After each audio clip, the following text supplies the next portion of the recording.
I'm going to show you how to make a fabric face mask. There is a lining in it and an exterior fabric. It'll be finished with ties. There's an option for adding a nose wire into it to make it fit really closely against your face, and an option for adding interfacing inside of it for a little bit of extra filtration.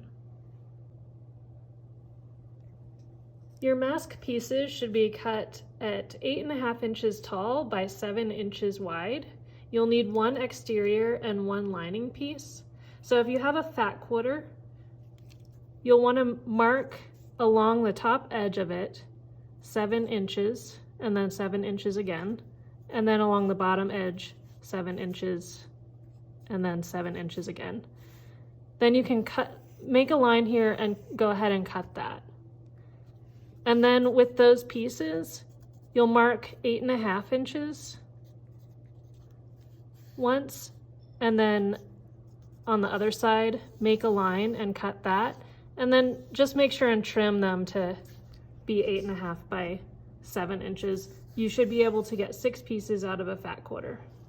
You'll be able to get 6 pieces out of a quarter yard by doing something really similar. You'll mark 7 inches all the way down, and then across the bottom, and then make a line and cut those pieces from there. And then you'll just want to trim them to 8.5 inches. It'll be pretty close because a fat quarter is 9 inches, but you'll just trim it off to be 8.5 inches.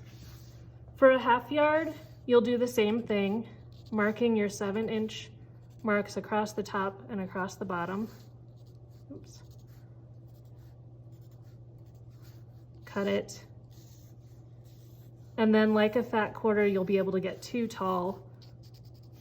So each of these pieces will be separate at this point.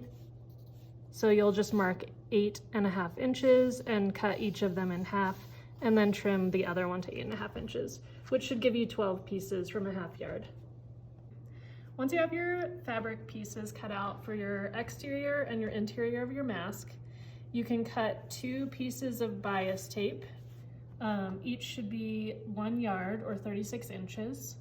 And then optionally, if you want to use interfacing as a filter, extra filtration for your mask, you'll want to cut that the same 7 inches by 8.5 inches. And if you would like to have a wire nose shaping piece, you can take a paper clip and unfold it. It'll be about 4 inches long, or you can use picture hanging wire or another type of wire that's flexible but kind of holds its shape. Chenille sticks or pipe cleaners work too. So then you'll take your exterior and your interior of your mask and put them right sides together. And we're gonna seam at the top and the bottom. Optionally, if you wanna use the interfacing, you'll lay that on top before you do those seams. So seam along those 7-inch sides. Backstitch at the beginning and end of this seam. You can pin if you like, but I'm just gonna line things up as I go.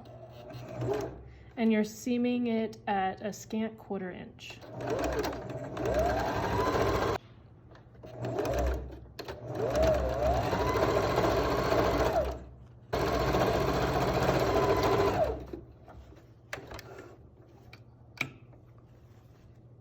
When you finish those seams, go ahead and turn it right sides out, and then take it to your iron,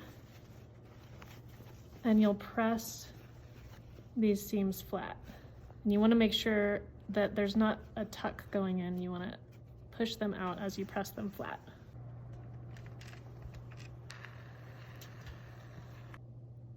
If you'd like to add the optional wire for the nose shaping at the top of the mask, you'll insert and sew that in now. So I'm going to add it at this top edge because that will be the nose side of the mask, and then my print will be facing the right way. I'll go ahead and put this 4-inch strip of metal in here and center it in the middle of my mask. kind of just feel that it's right in the center. I think it needs to move over just a little bit. And then once I get it centered, I'm going to use pins to kind of secure it and keep it right in that spot.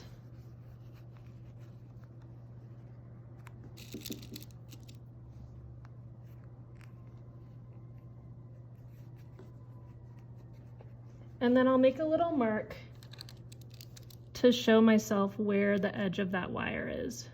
It's about right there, because I don't want to hit it with my sewing machine. Yeah. And then we're going to use a really short stitch on the sewing machine to sew a little pocket all the way around it to keep it in place.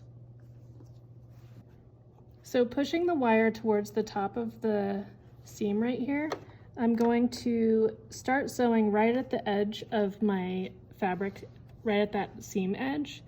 And I have my machine set to a very short stitch length.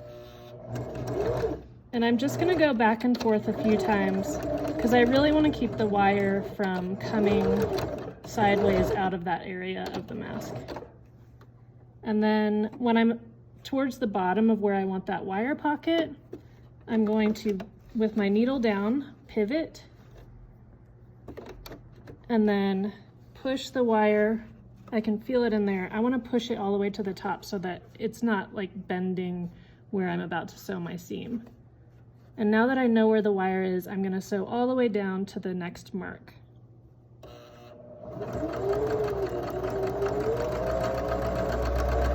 I'm sewing probably about a 1/4 inch away from this edge.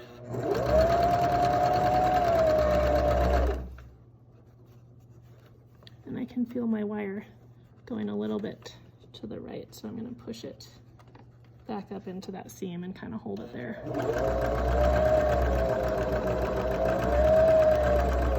And then when I get to the mark with my needle down, again, I'm going to pivot and sew a few times back and forth to end the pocket for the wire.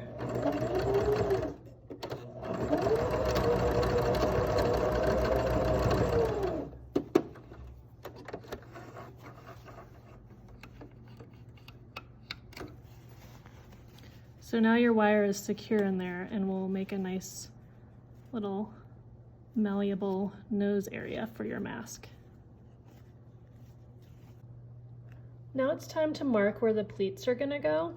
From the top, you want to mark at a 1/2 inch, 1 3/4 inches, 2 1/2 inches, and 3 1/2 inches. And then you'll do the same on the other side.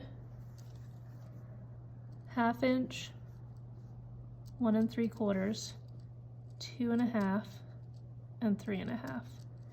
And then on the other ends,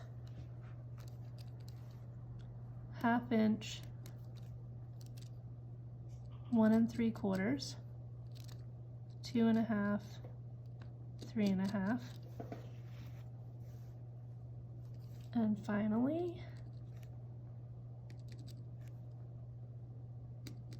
side. Now we're going to pin the pleats. So working from the edges in, we're going to bring the second mark down to the first mark and pin that. And then the next 2 marks, bring the second to the first mark and pin that. And then we're going to rotate and do that on the other side. Second mark to the first, pin with my very bent pin, and then bring this one to that mark and pin it. And then we'll do the same thing on the other side.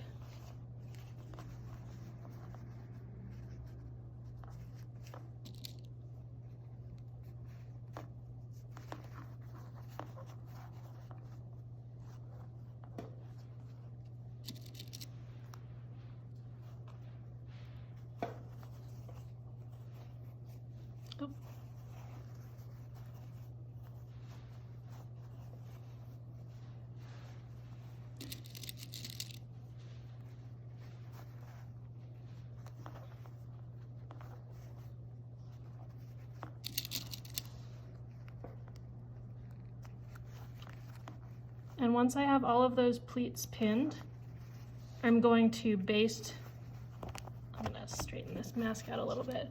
I'll baste this edge together to secure the pleats, and the same on the other side. A basting stitch is a longer stitch length, and it's just used to hold the pleats together before we move to the next step. So for this, we don't really need to back stitch. I'm gonna sew at 1/4 inch and take the pins out as I go.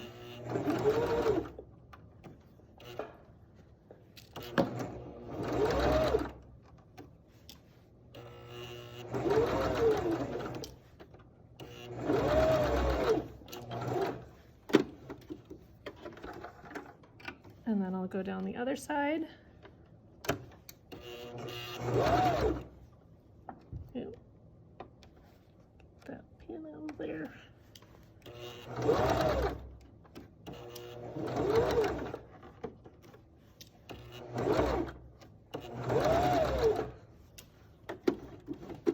And now my pleats are secure and I'm ready to add my bias tape.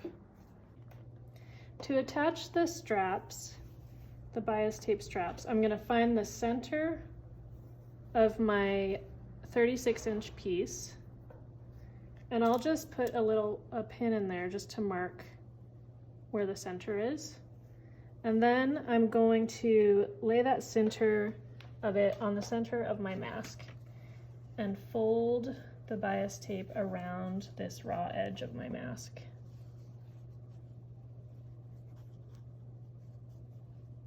And then I'll pin it in place there.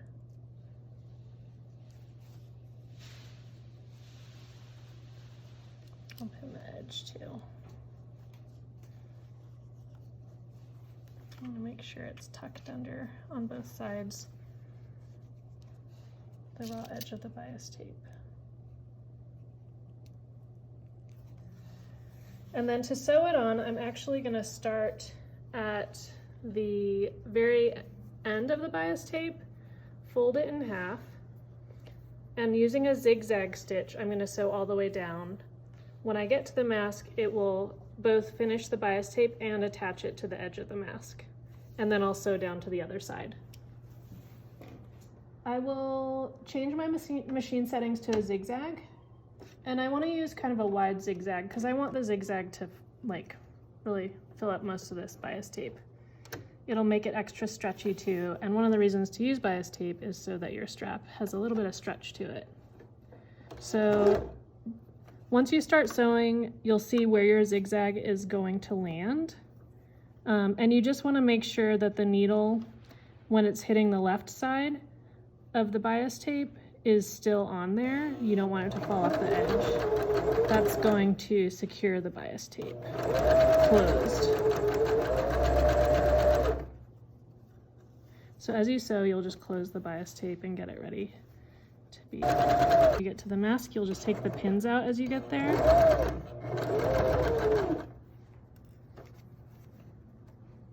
I just want to push this a little bit closer against the mask.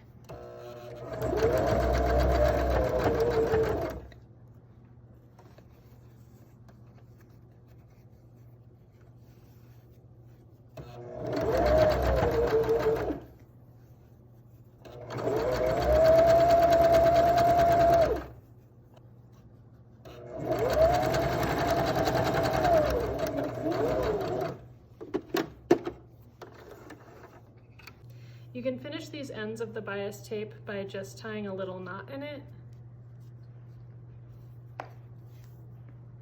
And then you will repeat to attach the bias tape to the other side of the mask.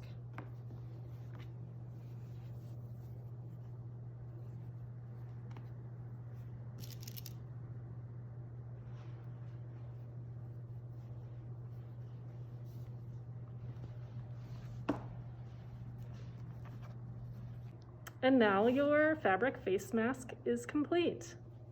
Look at how well that fit.